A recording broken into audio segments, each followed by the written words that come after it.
bikes. Everyone's in these like tight athletic shorts. I'm gonna go take a look at this here. This is the Mount Coot lookout. And you can see all of Brisbane is laid out beneath us here. And it's an awesome view. Got the central business district there. The Summit Restaurant is a great place to have a hearty breakfast, served with the best view in town. I was hoping to get the poached organic egg on toasted baguette, wilted spinach, smoked salmon, hollandaise sauce, truffle oil, house-made tomato relish. Wow, that's a mouthful. It really is, isn't it? No. Oh my God, is that the Smith egg? Yes. Perfect. That's exactly what I wanted. I didn't even tell you. How did she know? How did she know? Amazing. She's amazing. So I've got my breakfast, I've got my view, I've got my new athletic friend. What more can I ask for, exactly? Coffee. Stuffed like a Thanksgiving turkey. I made my way to the Lone Pine Koala Sanctuary. Australia has a huge amount of endemic species, and I want to go check them out, and there's no better place to do that than the Lone Pine Koala Sanctuary, which is apparently one of the top 10 zoos in the world. Let's find out why. Officially recognized by the Guinness Book of World Records, this place is the first and largest koala sanctuary.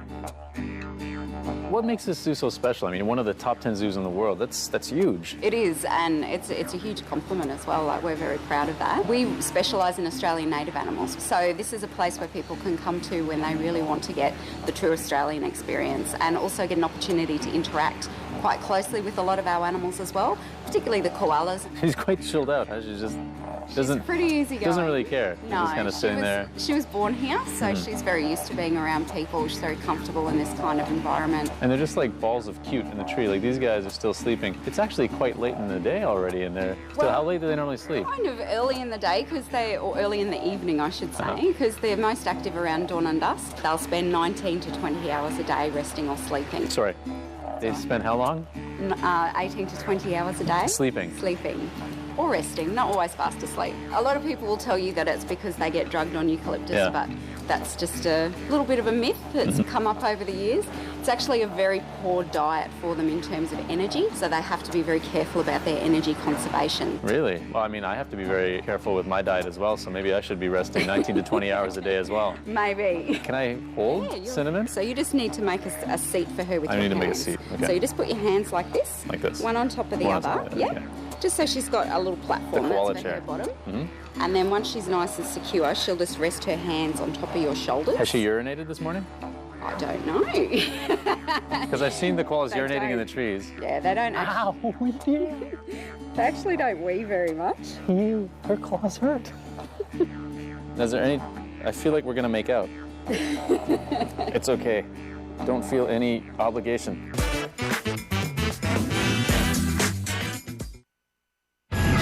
This Lunar New Year, indulge in delicious festive fare.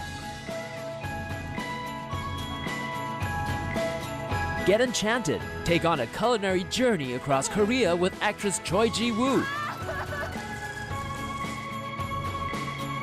Men at work. Young hunks take on an entrepreneurial edge, setting up a pizza parlor. China versus France. Two nations' top chefs battle it out in kitchen showdowns. Winner goes to... Take the trip. Stop over travelers Jason Godfrey and Serena Huang unravel North Asia. One of the most exciting cities in the world. Satisfy your taste buds. Feast upon the ever-delectable cuisine of Taiwan. Delight yourself this Chinese New Year. There are more things to do, more places to eat at, and more people to see all the time. Exclusively on LI, Life Inspired.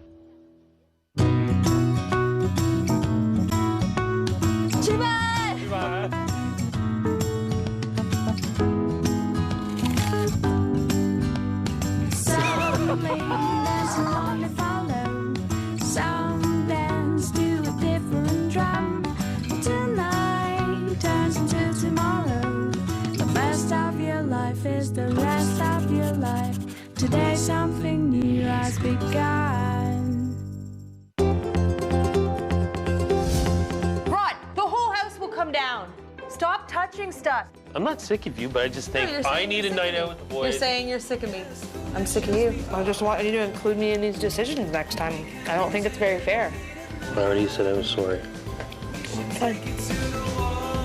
I get crazy! I get crazy! You just farted, Rod. Disgusting. You're disgusting You're as well. You're an animal.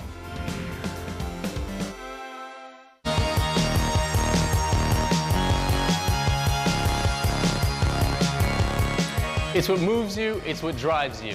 Get up close with lifestyle.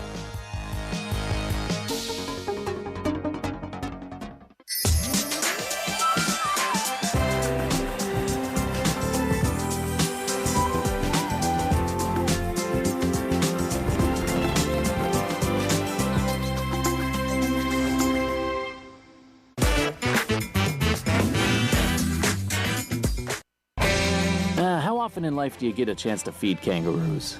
I'm not giving everything to you. I gotta make other friends. Other friends. Let's see if we can feed His Royal Majesty here. He's just lying on his side. He looks like a supermodel. The Lone Pine has an amazing paddock area where you can get up close and personal with kangaroos, wallabies, more kangaroos, emus. But I'm not leaving the Lone Pine without paying a visit to a very unique Australian bird who also happens to be my nemesis. This guy. Australia's best kept secret, the cassowary. He's like a vicious prehistoric chicken. They've got this middle talon on their toe that they'll use to attack, and they'll jump up and they'll try to kick you right down the center. I know that because I got attacked by a cassowary the last time I was in Australia. But that's why this guy's behind this cage here.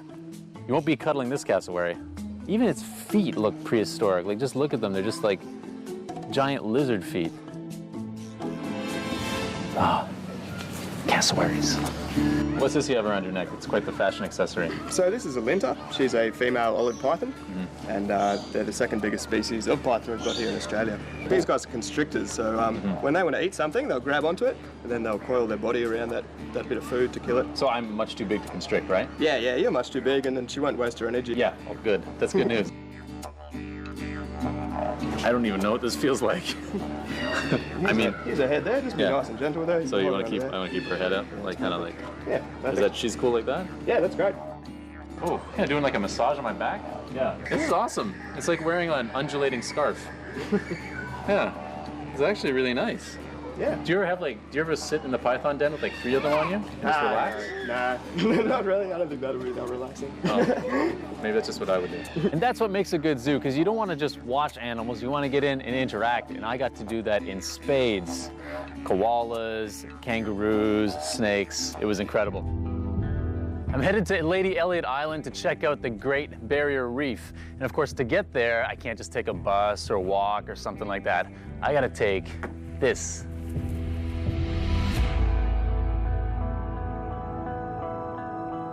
Single engine, we call it a Cessna Caravan, and you'll be my co-pilot today. I'm your co-pilot.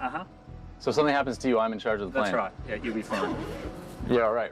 You feeling good today? I'm feeling really good. I've had my breakfast, we're ready to go. Okay, and I'm sitting right up here. That's right. You can take a seat right here, best view in the house. But if you need any help, you can't pass it over to me. No worries. No, don't ever pass it over to me.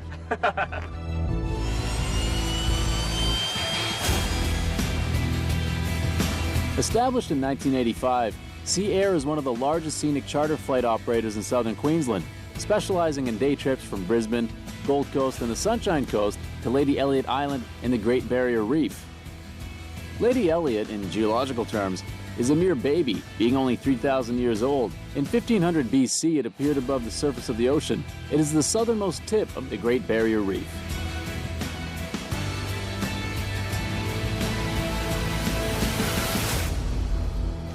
Flight in was incredible.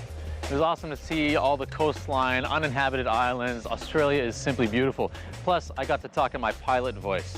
Now the main draw is the Great Barrier Reef and, of course, marine life. So I'm hoping to catch a boat, circle the island, hopefully see some whales, manta rays they've got, turtles. And I mean, it's a Great Barrier Reef, so who knows what I'm going to see. You can either stay in the accommodation provided here or enjoy a day trip. So just waiting for the boat to come in. It's going to take me out just a little ways to go snorkeling. We're on the leeward side of the island, and this apparently is where all the marine life is.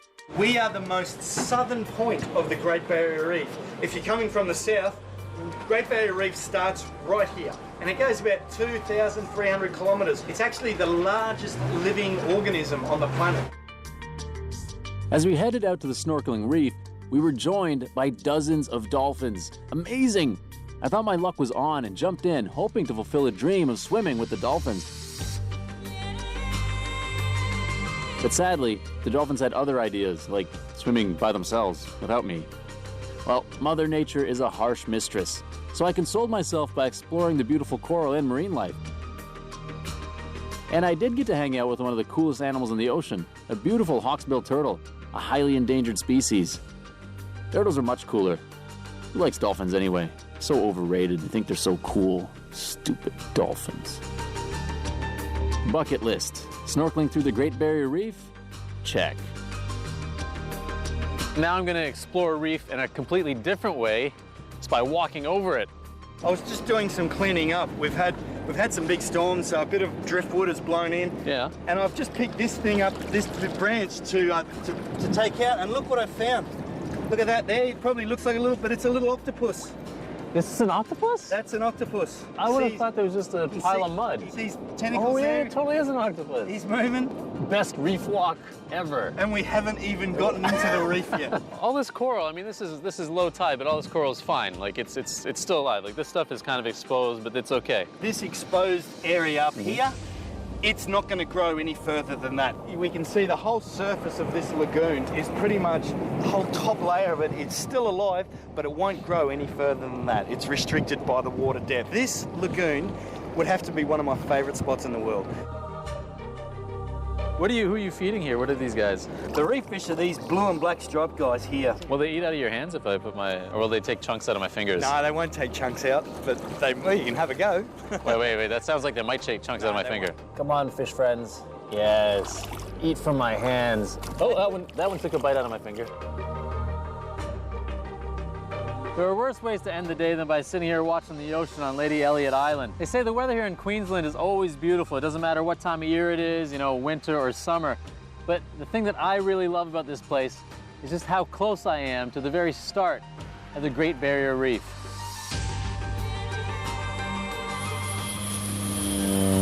So I left the Great Barrier Reef, Brisbane, koalas, and Queensland behind me, and I'm ready for my next stop on this adventure.